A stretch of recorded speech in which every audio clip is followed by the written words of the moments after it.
Esto no es incertidumbre. Parece que sí, pero no lo es.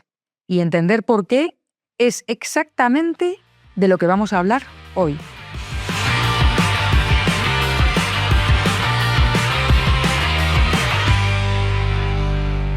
Hola amigos, soy María Blanco y ya estamos en el tercer episodio de Ruido Blanco, ese espacio donde se plantean preguntas más que se ofrecen respuestas. Y hoy tenemos el estudio lleno de incertidumbre. Tal y como solemos plantear el tema, tendemos a asumir que la incertidumbre es ignorancia. Pero si eso fuera cierto, las personas mejor informadas serían las más tranquilas. Y no lo son, porque los economistas que más saben de mercados financieros no son los que duermen mejor, o los médicos se angustian exactamente igual que el resto de los mortales cuando hay una enfermedad grave. Los periodistas que más leen las noticias a veces son precisamente los más ansiosos. Así que parece que algo falla. Y hoy vamos a proponer otra definición. La incertidumbre a lo mejor no es lo que te falta, es lo que te amenaza. En 1921, un economista americano llamado Frank Knight publicó un libro que durante años nadie supo muy bien dónde colocar. Era demasiado filosófico para los economistas, demasiado técnico para los filósofos, pero tenía dentro una distinción que lo cambia todo. Knight, en su libro Riesgo, incertidumbre y beneficio, separó dos palabras que usamos como si fueran la misma cosa: riesgo e incertidumbre. Y no son lo mismo. El riesgo es calculable, o sea, tú sabes que un dado tiene 6 caras, sabes que una moneda cae cara el 50% de las veces. Puedes hacer un seguro, puedes planificar, vale, es incómodo, pero lo puedes medir. Pero la incertidumbre es diferente. Es cuando no sabes qué probabilidades asignar porque ni siquiera sabes qué puede pasar. No ignoras el resultado. Lo que ignoras es el mapa de posibilidades. No estás jugando al póker, estás en medio de algo para lo que no existe manual. Knight decía que la mayor parte de la vida económica, de la vida política, de nuestra vida personal, ocurre en ese segundo territorio. No en el del riesgo calculable, sino en el de la incertidumbre genuina, como lo llamó él. Lo que pasa es que, claro, casi nunca lo admitimos. En el capítulo 9 de este libro, Riesgo, incertidumbre y beneficio, nos dice: vivimos en un mundo lleno de contradicción y paradoja. Y quizás la ilustración más fundamental de eso es esta: que el problema del conocimiento existe porque el futuro es diferente al pasado, mientras que la posibilidad de resolver ese problema depende de que el futuro se parezca al pasado. Y que tenía mucha razón. 90 años después, un neurocientífico británico llamado Carl Friston se hizo una pregunta diferente. No se preguntó cómo gestionamos la incertidumbre, sino ¿qué le hace la incertidumbre al cerebro?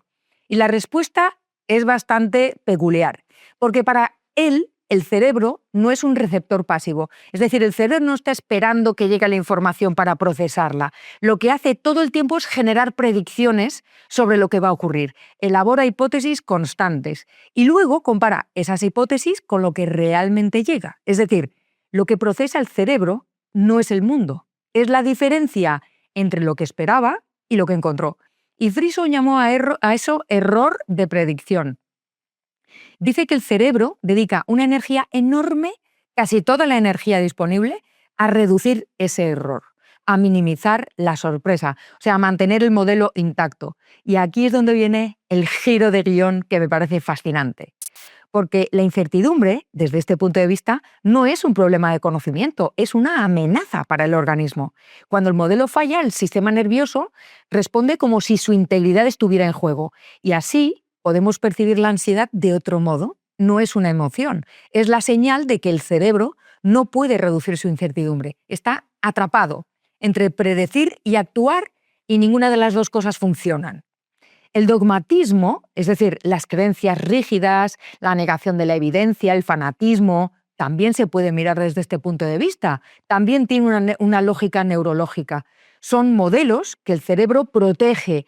¿Por qué? Pues porque cambiarlos costaría demasiado. Sería demasiada incertidumbre a gestionar de golpe.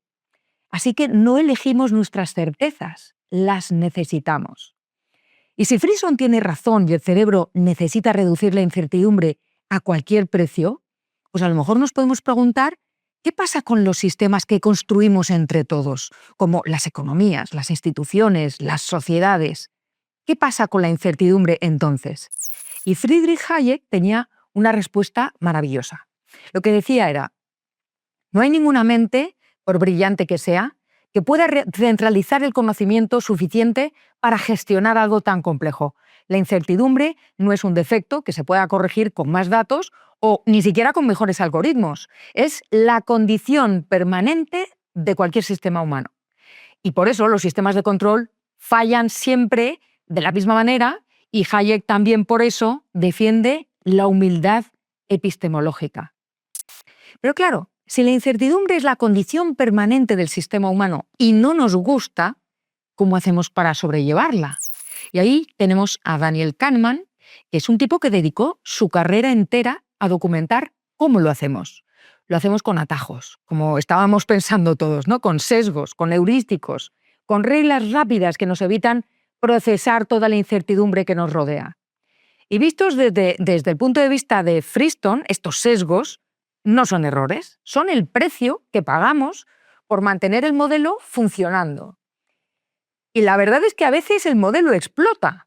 Nos lo demostró Nassim Taleb, que llamó cisne negro al evento que nadie predijo, pero no porque faltara información, sino porque nadie toleraba la posibilidad de que ocurriera. Es la incertidumbre haitiana en su forma más brutal.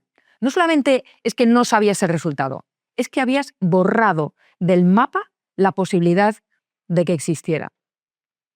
Y yo personalmente me posiciono junto a un poeta de 22 años, quien en diciembre de 1817 le escribió una carta a sus hermanos por Navidad. Hablaba pues de una obra de teatro que había visto, de una cena con gente que le había aburrido enormemente, de los regalos de Navidad, una carta normal entre hermanos, ¿no? Y en medio de todo esto, casi así como de pasada, escribió esto: la capacidad negativa es cuando un hombre es capaz de permanecer en las incertidumbres, los misterios y las dudas sin buscar ansiosamente hechos y razones. Era John Keats, 22 años, en una carta de Navidad.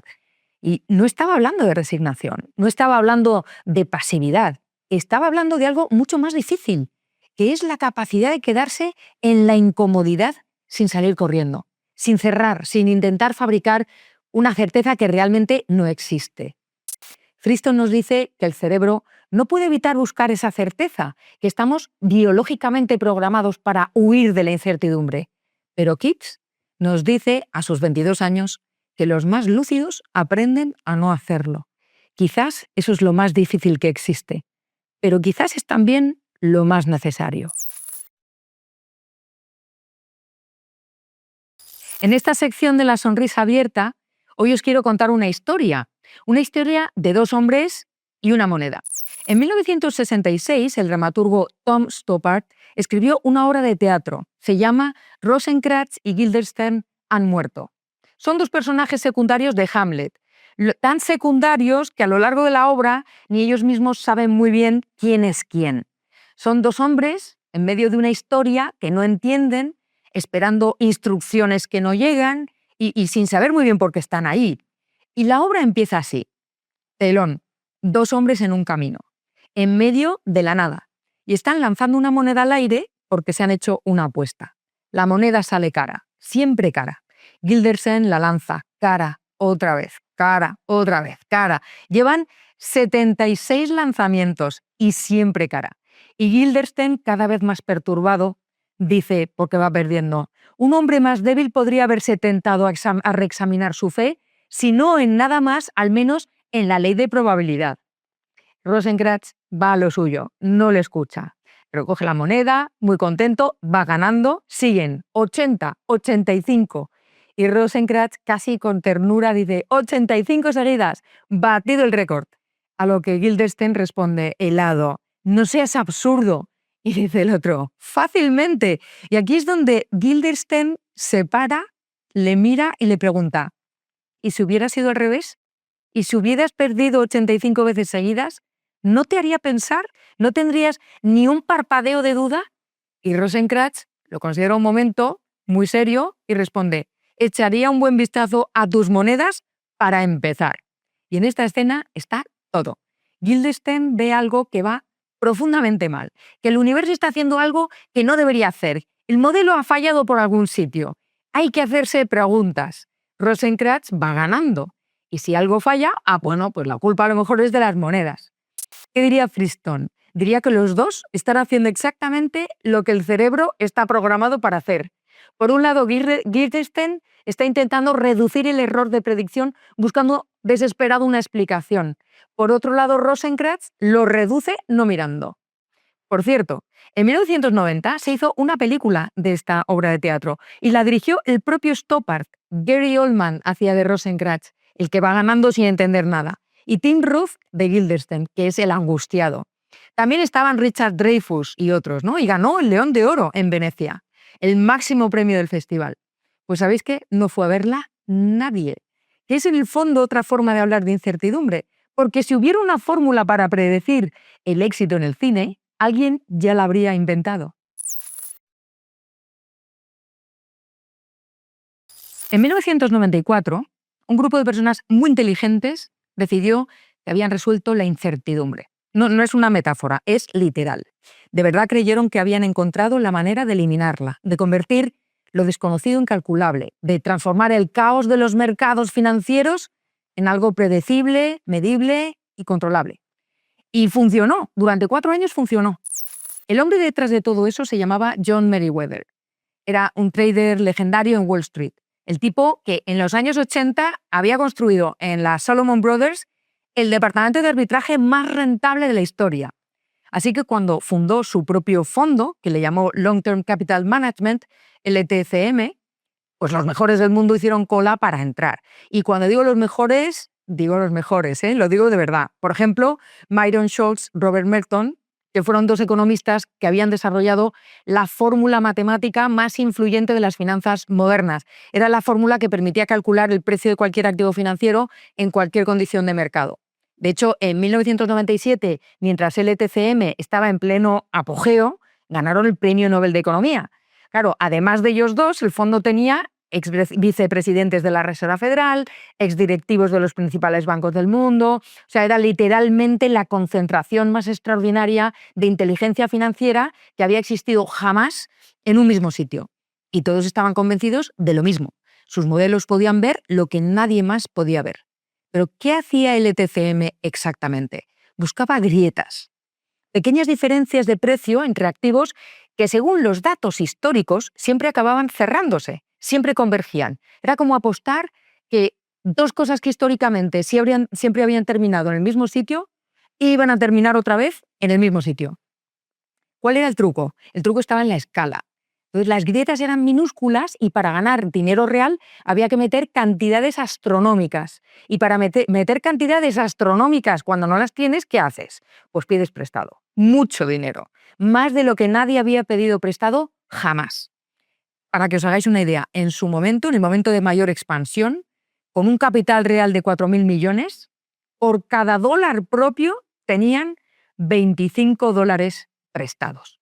Eso es una barbaridad. Y claro, podemos preguntarnos, ¿por qué les prestaban los bancos sin apenas garantías? Pues porque nadie dudaba del modelo, porque tenían 2 premios Nobel, tenían todos esos personajes y llevaban 4 años generando unas rentabilidades del 40% anual, porque parecía imposible que fallaran.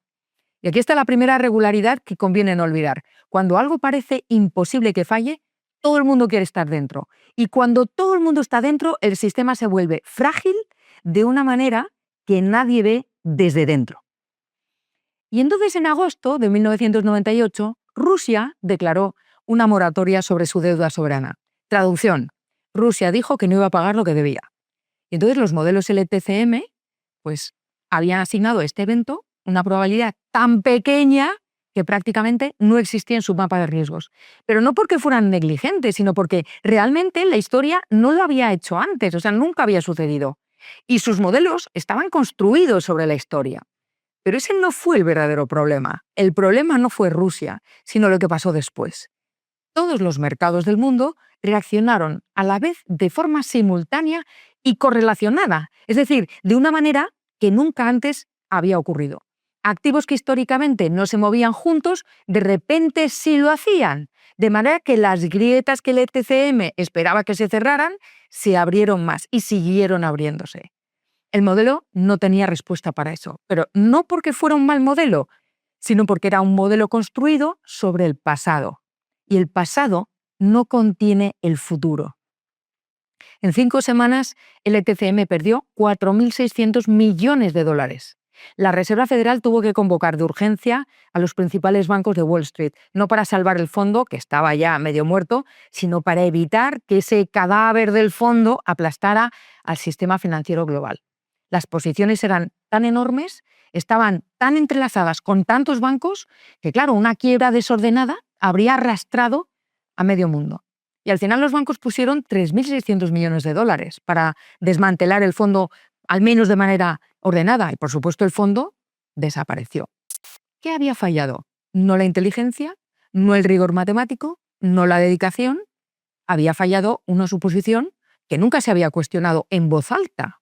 El futuro no se parece tanto al pasado. Los datos históricos no contienen todos los escenarios posibles. La incertidumbre genuina, la que no tiene probabilidad asignable, la que Knight describió en 1921, podía ser domesticada con suficiente potencia de cálculo. Lo que sucedió desmiente esa teoría. Pero hubo una persona que sí lo vio venir. Era un trader y un matemático llamado Nassim Taleb. Llevaba años advirtiendo de que los modelos de riesgo de Wall Street tenían un defecto fatal, precisamente ese, estaban construidos sobre el pasado, y el pasado no contiene todos los futuros. Pero nadie le tomaba así muy en serio. Bueno, pues era un excéntrico, qué tipo tan pesimista, es que no entiende la sofisticación de los nuevos instrumentos financieros. Y después del colapso de TFM, Taleb usó este caso real para ilustrar un concepto que se ha convertido en uno de los más influyentes de las últimas décadas, el cisne negro. Un evento que los modelos decían que era imposible y que ocurrió de todas formas. Los hombres más listos del mundo aprendieron en 1998 lo que cualquier marino, cualquier agricultor, cualquier persona que haya vivido lo suficiente ya sabe. Hay cosas que el mapa no contiene y precisamente esas son las cosas que te pueden hundir. Y esta lección sencillamente ya no suena. Y hoy, para hablar de incertidumbre, tenemos con nosotros a Sebastián Puig Soler, que es coronel de Intendencia de la Armada en la Reserva, pero además es analista, consultor, profesor, conferenciante, una bellísima persona y amigo, y ahora mismo es el CEO de la empresa SP Stratum SL, que acaba de poner en marcha con su hija porque son unos valientes. ¿Qué tal, Sebas? Muchas gracias por estar aquí. Oye, muchísimas gracias por haberme invitado. Vamos, yo aquí contigo lo que haga falta siempre, ¿eh? Siempre que nos encontramos para hablar de incertidumbre, sea a solas o en compañía, por ejemplo, de Recuenco, que es un amigo común, siempre terminamos hablando de Magallanes y del Elcano. Es verdad. Porque es verdad que cuando ellos salían, pues no sabían nada. O sea, de hecho, lo principal, a mí lo que me llama la atención es que no sabían si el mundo tenía fin. O sea, no tenían claro absolutamente nada, no habían recorrido esas tierras, no sabían si iban a volver. ¿Tú cómo defines esa incertidumbre? Pues mira, es una doble incertidumbre. Es una incertidumbre existencial. Es existencial porque formaba parte del mundo en ese momento. Había enormes zonas del mundo que estaban inexploradas, no cartografiadas, había creencias erróneas sobre cómo estaba configurado el mundo, y eso se traducía en una incertidumbre operativa, es decir, no saber por dónde ibas, no saber si había zonas peligrosas, corrientes, el tiempo, puertos seguros, si ibas a llegar a un sitio que había agua o que había víveres. Y bueno, pues eso era incertidumbre operativa pura para un navegante. Además, en esa época los errores no se traducían en grados, podían ser días de navegación y podía ser llegar a un sitio que no tuviera ni agua ni víveres.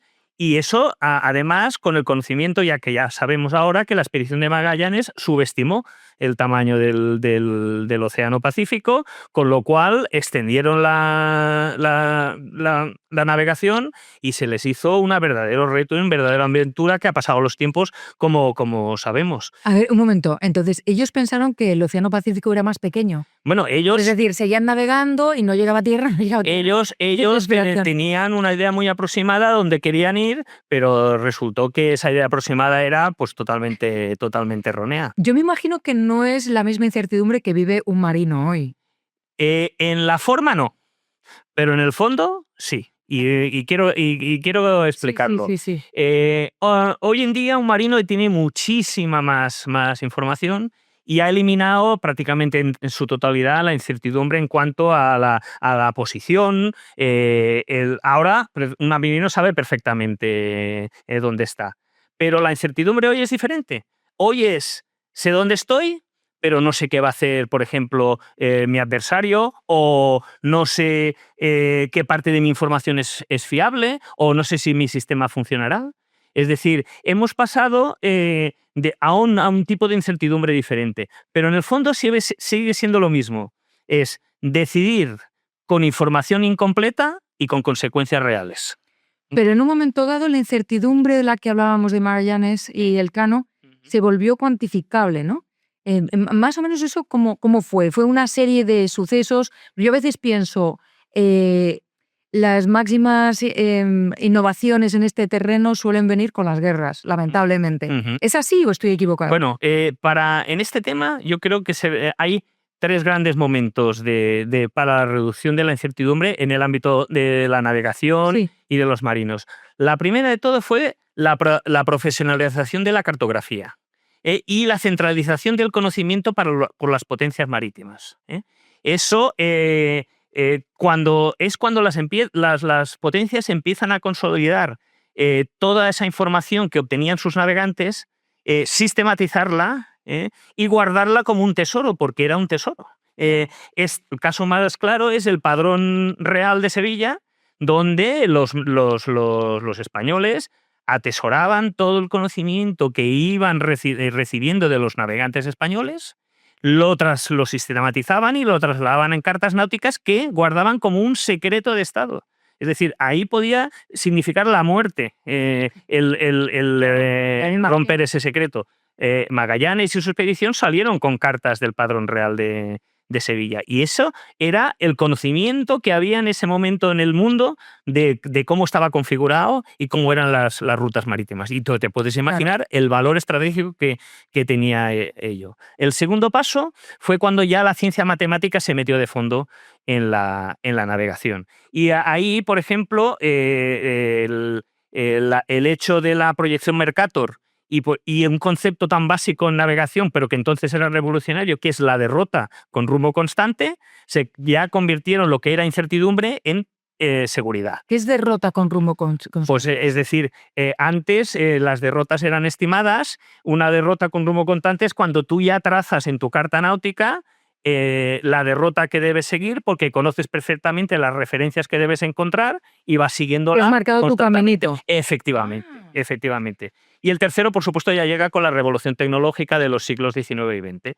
Ya empieza el telégrafo, el teléfono, el radar, el sonar, hasta llegar a hoy a la navegación por satélite. Claro, justo te iba a hablar de eso. O sea, te iba a decir, bueno, de lo siguiente de lo que quería hablar es de qué pasa hoy. O sea, hemos hablado de Magallanes, que me parece apasionante, pero hoy tenemos el GPS, tenemos modelos meteorológicos, tenemos inteligencia en tiempo real, pero a mí me da la sensación de que tal vez la incertidumbre ha mutado. Es decir, ha desaparecido alguna incertidumbre a medida que hemos ido teniendo conocimiento y, como nos acabas de explicar, modelos matemáticos, etcétera, y esa información acumulada, pero han debido aparecer otro tipo de incertidumbres en su lugar. Totalmente.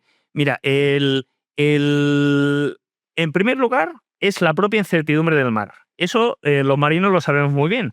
Ahora, pese a todas las certezas que tenemos con toda esta revolución tecnológica, el mar siempre se guarda para él una reserva muy importante de fricción, inesperada. Incluso cuando tú piensas que lo tienes todo controlado, el mar te sorprende. Tiene unas en la manga. Exactamente. Eso es lo primero. Segundo, las incertidumbres de precisión y de navegación básica como te he explicado, se han reducido pues, drásticamente. Hacia dónde voy, qué tiempo voy a tener, qué peligros puedo tener en la ruta que tengo trazada. Luego tengo muchísima mejor información táctica porque tenemos los sensores, los sistemas, etcétera, etcétera. Ahora hay dos incertidumbres principales. Es la incertidumbre tecnológica, es decir, dependemos de sistemas complejos que a veces no entendemos, fallos, interferencias, información degradada, el jamming de alguien adversario que quiere interferir en tus sistemas, o los ciberataques. Claro. Esa es una. La segunda elemento de incertidumbre es la de veracidad. Incluso teniendo información y los sistemas funcionando, a veces no sé si esa información es cierta o es veraz. ¿Por qué? Porque estamos en un entorno saturado de datos, señales, relatos, narrativas, y gente que está interesada en transmitir información que no es falsa para influir en tus decisiones. En resumen, antes no había información y ahora hay información de sobra. Y el riesgo pasa de no tener datos a cómo gestionar todo este volumen de datos que satura el conocimiento del navegante, en este caso de los marinos. ¿Dirías que lo que ningún modelo, por moderno y actual que sea, lo que no puede calcular todavía es precisamente si es en la manga del mar, o hay algo más? Esa es una. Pero hoy en día lo que no pueden calcular los modelos todavía son las incertidumbres estratégicas y geopolíticas. ¿Por qué? Porque dependen de algo tan fundamental como el factor humano, las interacciones sociales, y eso es muy, muy difícil de modelar.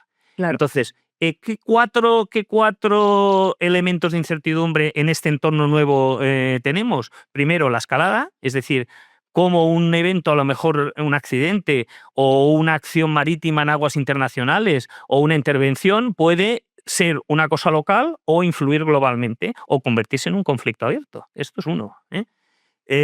Segunda de ella, la competencia en zonas grises. ¿Qué es una zona gris? Es esa zona que está por debajo de la guerra, pero por encima de la paz. Lo que se llama un conflicto. Exacto, conflicto en la zona gris. ¿Qué hace? Pues, por ejemplo, presión militar en aguas internacionales sin que derive en conflicto, sabotajes o interrupción de cables submarinos y de esto. Ha pasado recientemente, ¿no? Efectivamente. La militarización de espacios comunes, porque el mar es un global commons, pero en aguas internacionales se está pasando. China, la presión que hace China a los pesqueros, por ejemplo, Sí. etcétera, etcétera. Eso es un poco como cuando los animales salvajes enseñan los dientes, Sí, ¿no? Que te están diciendo, ten cuidado que estoy aquí. Y el tercero es lo que se llaman los choke points globales, específicamente los estrechos, como por ejemplo ahora mismo tenemos en el caso de Irán el estrecho de Hormuz, donde hay rutas energéticas, los nuevos pasos árticos que se abren con las nuevas rutas árticas. Los modelos pueden estimar tráfico, movimiento, todo esto, pero no pueden estimar un movimiento geopolítico ofensivo o una decisión política de un líder que en un momento dado decide lanzar un misil o cortar el tráfico en uno de esos estrechos. Claro. Y finalmente, que también cada vez es más importante, la interacción entre clima, economía y seguridad. ¿Por qué? Porque la evolución climática afecta mareas, afecta a la altura de las aguas, la configuración de los puertos, y todo esto es dificilísimo de modelar y también introduce mucha incertidumbre en el tema marítimo, pero en general. Y tú, con tu experiencia de todas estas incertidumbres, que me parece una lista enorme, casi como las de... O sea, Elcano y Magallanes tendrían otras, pero nosotros tenemos unas cuantas. ¿Cuál crees tú que es la más grave? ¿Cuál te quita el sueño a ti? Pues la que te he contado, la vulnerabilidad de las infraestructuras submarinas. ¿Sabe por qué? Porque son zonas, sobre todo me refiero a los cables submarinos donde son las venas y las arterias donde circula la economía digital hoy en día. Claro. Eso por un lado.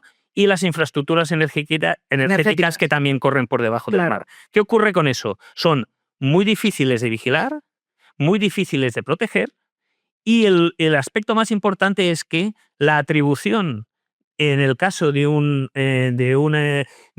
destrucción o de un sabotaje es complicadísima. O sea, no podemos señalar quién ha sido. Es pura incertidumbre. Ya. Es decir, muchas veces se tienen que tomar decisiones con información muy incompleta y con una alta presión pública sobre eso. Y luego también me preocupan todas estas choke points y todas estas rutas marítimas clave. ¿Por qué? Porque el 90% del comercio mundial corre todavía por rutas marítimas. Claro, las consecuencias. Cualquier cosa de estas, ya lo sabes, significa se corta energía, se corta tráfico comercial, sube el petróleo, etcétera, etcétera. Bueno, vamos a bajar de la incertidumbre general a la gestión de la incertidumbre de las personas. Sí. Porque tú, como marino, tienes una experiencia enorme en estar precisamente en situaciones con incertidumbre. ¿Tú crees que la gestión de la incertidumbre es algo que se puede entrenar de alguna manera? ¿Se aprende de alguna forma o es la pura experiencia? O a lo mejor hay gente que tiene mucha experiencia pero no ha aprendido a hacerlo. Yo creo que se puede y se debe, pero no de cualquier manera. Claro. No de cualquier manera. Para mí, gestionar la incertidumbre no es memorizar un manual, sino que es construir criterio para tomar decisiones. ¿Cómo se construye criterio? Vale, pues hay 3 cosas que se pueden entrenar. En primer lugar, tú fíjate algo tan farragoso como son los procedimientos. Eso en la Armada, por ejemplo, lo llevamos a rajatabla. Los procedimientos te pueden decir, ostras, esto es un coñazo, perdón Estaba de la pensando expresión, eso, estaba pensando. aprenderlos, pero Yo soy fatal para eso. ¿qué hacen los procedimientos? Los procedimientos lo que hacen es liberan carga mental en lo superfluo y ordinario para que la puedas dedicar a lo extraordinario. Claro. Cuando automatizas y conoces esos procesos, luego eso es ¡pum! Es efectuarlo automáticamente y dice, ahora me enfoco en lo que me está produciendo precisamente la incertidumbre. Te quita muchísimo trabajo mental. Claro, eso es un poco en el cuadro que presenta Dave Snowden de tipos de dominios de problemas. Los problemas simples se solucionan con procedimientos. Exacto, correcto. Y eso necesita mucho adiestramiento. Luego, otra cosa que hacemos mucho también en el ámbito militar, en las armadas, son trabajar muchísimo con escenarios y simulaciones en entornos inciertos. Es decir, se hacen muchísimos ejercicios de operaciones ficticias, de toma de decisiones, ocurre esto que harías, se presiona al personal y a los equipos de trabajo para trabajar en este entorno y se ejecuta, se extraen lecciones aprendidas. Y eso entrena a la mente y entrena a los equipos para actuar cuando surge una situación real y no tienes elementos completos para decidir. Pero todo eso te crea el bagaje para afrontar una situación real en situaciones difíciles. Igual que los pilotos, por ejemplo, o los pilotos de aviones o los pilotos de Fórmula 1 entrenan en simuladores muy, muy perfeccionados, ¿no? Es un poco eso, o sea, ensayarlo y volver con la presión adecuada, ¿no? Y la tercera parte, que para mí es la más importante, al menos desde mi punto de vista, de mi experiencia, es la cultura de equipo. Comunicación, confianza, disciplina, porque en un entorno de incertidumbre genuina, nadie decide solo. Incluso, yo creo que eso es en lo que vamos peor. Incluso el comandante de un buque no decide solo. Él decide gracias a la aportación en todo este entorno de toda su gente, de todos sus sensores, de todos sus analistas, y entonces eso le ayuda a tomar una decisión en entornos críticos como puede ser una situación de combate. Y tú me preguntabas por la experiencia. Sí. La experiencia añade, según mi punto de vista, profundidad. O sea, la experiencia te da intuiciones que están basadas en cosas que tú has vivido. Y eso, por sí solo te otorga un empuje, pero tú necesitas además formarte, adiestrarte y integrar toda esa experiencia que tienes de manera sistemática. Es decir, sí que ayuda muchísimo la experiencia, pero necesitas acompañarla de otras cosas, no es suficiente. de trabajo. Claro. Fíjate que una de las cosas que hemos estado reflexionando en este programa es el problema de que no somos conscientes de lo que no conocemos, ¿no? Muchas veces nos negamos actuamos como si supiéramos cuando no sabemos, porque la incertidumbre es algo que nuestra mente rechaza por sistema, ¿no? Y a mí me gustaría preguntarte personalmente, tú con las cosas que no conoces, ¿qué haces? O sea, ¿cómo sobrellevas la incertidumbre? Pues primero con un convencimiento. Es decir, en un entorno complejo por naturaleza, no saber es la situación normal y no es un fallo moral. Entonces, eso ya te quita un peso de encima muy importante y te permite avanzar más adelante, ¿eh? La segunda cosa en este entorno es saber distinguir entre lo que tú puedes controlar, lo que puedes influenciar y lo que está fuera de tu control. Esto te da sobre todo paz mental y elimina la ansiedad, ¿eh? Y te permite sacar adelante todas esas herramientas que has ido desarrollando. Tú el mar no lo controlas ni lo controlarás nunca, pero sí puedes controlar tu preparación, tu disciplina, el conocer tus procedimientos y la calidad de la toma de tus decisiones. Eso sí que está en tu mano controlarlo. Y la tercera, y insisto, lo dije antes y lo voy a decir, la incertidumbre se gestiona mejor en equipo, ¿eh? Y un equipo que hoy en día siempre son equipos interdisciplinares, de personas con muchas experiencias, Importantes. Muchos conocimientos diferentes que aportan visiones y habilidades. 360 grados que son fundamentales para una toma de decisión en este entorno. Eso en la Armada ya desde tiempos de las armadas antiguas se ha llevado siempre. Valores compartidos, es muy importante, métodos comunes, siempre tener organización operativa frente a la organización funcional, es decir, una organización centrada en la toma de decisiones, ¿eh? La otra es para el día a día, esta es para el momento de actuar.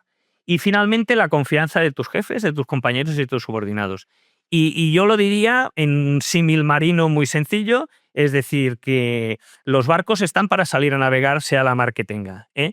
Tú no te puedes empecinar contra la mar, pero sí lo que puedes hacer es ajustar las velas y navegar para llegar al rumbo que tienes destinado. Todo esto que estás diciendo, claro, así dicho, parece fácil, pero Sí. me parece complicadísimo. O sea, porque estamos hablando de ser suficientemente tolerante como para tener un equipo con el que compartes valores, propósito, pero que cada uno es de su padre y de su madre, con diferentes habilidades y con diferentes maneras de gestionar. Luego tú tienes que tener la sabiduría y la capacidad de esa convicción de, bueno, llego hasta aquí, no llego más allá. Eso me quita tener procedimientos, estar preparado. Me parece que son lecciones que deberíamos aprender todos y bueno, pues deberías poner una academia, ¿eh? Y que se aprenden con muchos años de servicio. Eso también. Porque por eso tienes tú una carrera profesional en donde empiezas en la parte más baja, en la parte más operativa, más al día a día, y vas alcanzando, adiestrándote, entrenando, haciendo ciclos de formación. Y la experiencia que hemos dicho te otorga efectivamente cada vez, primero eres tú miembro del equipo, luego tú empiezas a liderar equipos más pequeños, más grandes y puedes llegar a mandar un buque, que es pues el ejercicio de decisión más complejo, que imagínate un buque de muchos millones de euros con muchísimas personas a tu cargo, con muchísimos sistemas. ¿Cuántas personas más o menos? Pues bueno, depende, hay buques que tienen 20, 40, hay otros que tienen 100 y pico, 200 personas. Un portaaviones tiene 2.000 o 3.000 personas a bordo. ¿Un pueblo? Un pueblo. Es una ciudad perfectamente funcional que tiene todas las funciones necesarias para estar en la mar durante muchos días. Fíjate que me está llamando mucho la atención todo lo que me estás comentando porque tú me lo estás diciendo en términos de la marina, yo lo estoy interpretando en términos de empresa. Valen perfectamente. Claro, es que... Yo que he hecho ahora el salto del mundo militar al mundo profesional, encaja todo. Perfectamente.